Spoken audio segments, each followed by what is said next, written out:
ज्ञानेश्वर महाराज संस्थान भवरवाडी ते श्री क्षेत्र आळंदी पालखी सोहळा गेली अनेक वर्ष चालू आहे आणि यंदाचं हे 25वे वर्ष आहे.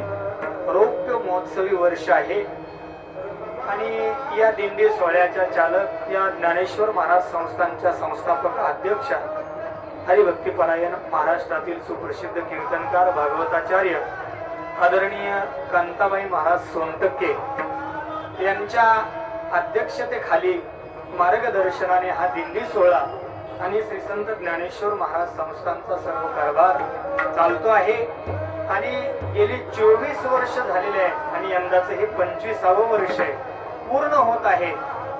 आणि या सोहळ्याला सहकार्य करणारी सर्व मंडळी ज्यांच्या दरबारामध्ये गेली अनेक वर्ष या ठिकाणी हा सोहळा थांबतो. पालखी सोहळा या ठिकाणी येऊन स्थानापन्न होऊन सर्व कार्यक्रम करतो. मला वाटतं आपले काही कुराडे मंडळी या जागेमध्ये ज्यांची ही जागा आहे ते सर्व मंगेश दादा कोराडे आणि त्यांच्या या घरावरती हा पालखी सोहळा या ठिकाणी विसावलेला आहे. आणि आज जसं पंढरपूरची पाठीमागची कार्तिकी वारी झाली ती पंढरपूरची वारी झाली, कार्तिक शुद्धी आणि कार्तिक वद्य आहे ती आळंदीची वारी आहे.